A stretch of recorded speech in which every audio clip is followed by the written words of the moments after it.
নমস্কার বন্ধুরা, সাবিত্রী রান্নাঘরে স্বাগতম। আমি আজকে বানাচ্ছি ভুট্টার পকোড়া বা কর্ন পকোড়া। রেসিপিটা একবার দেখে নিন। আমি এখানে দুটো ভুট্টা নিয়েছি। এই ভুট্টাগুলোকে আমি ছাড়িয়ে নেব।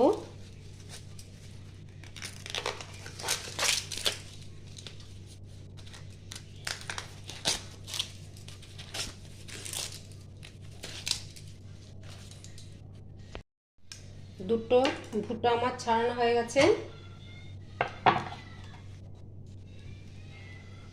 এগুলো ভেঙে নেব।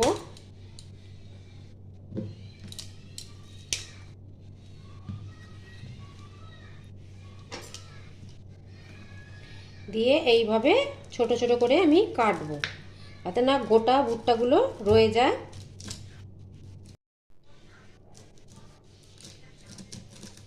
এরকম করে কেটে কেটে নিতে হবে, যেন না একটাও গোটা থাকে।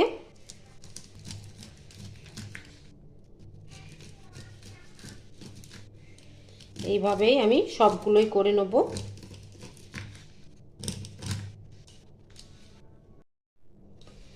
এইগুলো আমার কাটা হয়ে গেছে। এটা একটু লবণ দিয়ে আমি অল্প একটু লবণ দিয়ে এটা ভালো করে মেখে রাখতে হবে, যাতে এতে একটু জল বেরিয়ে যায় আর একটু নরম হয়ে যায়। ভালো করে একটু মেখে নিতে হবে, যাতে গোটা দানাগুলো নরম হয়ে যায়, ফেটে যায়।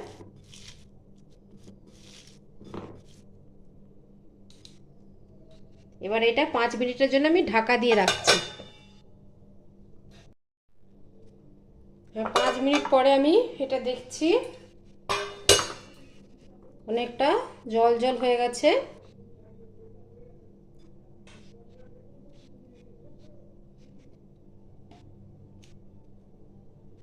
এবার দিয়ে দেবো পেঁয়াজ কুচি একটা, ছোট সাইজের আদা অল্প, কাঁচা লঙ্কা দুটো, ধনেপাতা একটু,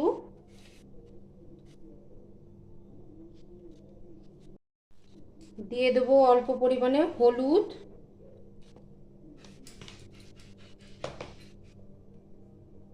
একটু গুঁড়ো লঙ্কা,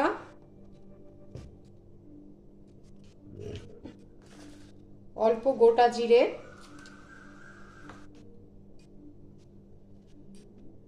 লবণ স্বাদ মতো। লবণ মাখানা ছিল তাই কম করে দিচ্ছি। দিয়ে দেবো বেসন। বেসন অল্প অল্প করে দিয়ে মাখতে হবে।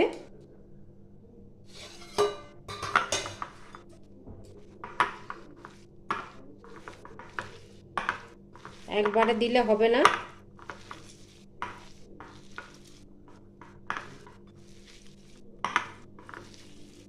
আমার আর একটু লাগবে।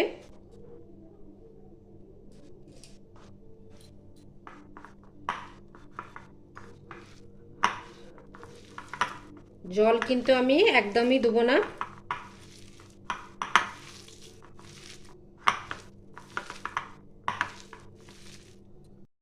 অল্প পরিমাণে একটু খাওয়ার সোঁটা দিচ্ছি।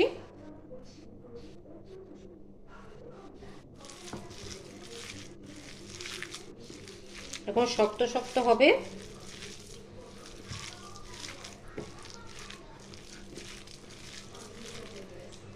এটা আবার মাখানো হয়ে গেছে। এবার এটাকে আমি ভাজবো।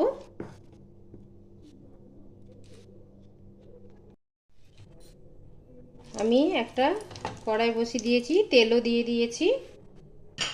তেলটা গরমও হয়ে গেছে। এবার এগুলো ছেড়ে দেবো এই রকম করে, ছোট ছোট করে।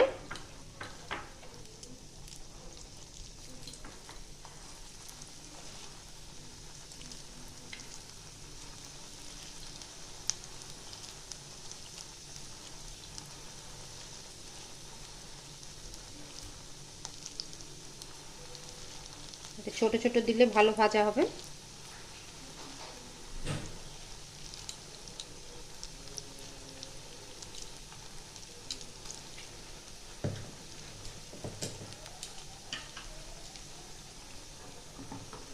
এবারে একটু উল্টে দেবো।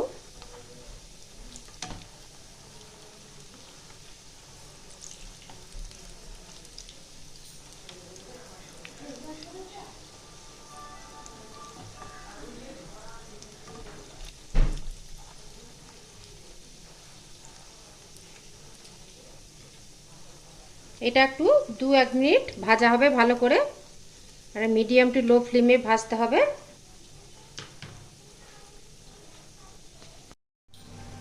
এবার আমার এগুলো লাল লাল করে ভাজা হয়ে গেছে, এবার আমি তুলে নেব।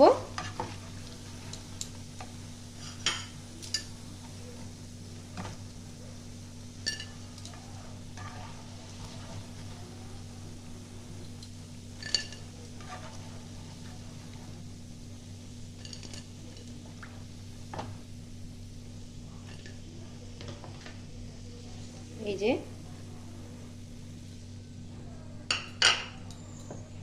আরও একবার ভাজা হবে, আমি ভেজে নেব। এইভাবে সবগুলো দেবো। এইগুলো আমার ভাজা হয়ে গেছে, সব ভাজা হয়ে গেছে। আমি এবার এগুলো তুলে নেব। গ্যাসটা বন্ধ করে দিলাম, সব তুলে নিচ্ছি।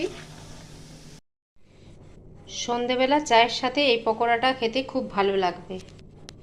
আর আমার ভিডিওটা ভালো লাগলে লাইক, শেয়ার, কমেন্ট, সাবস্ক্রাইব করতে ভুলবেন না।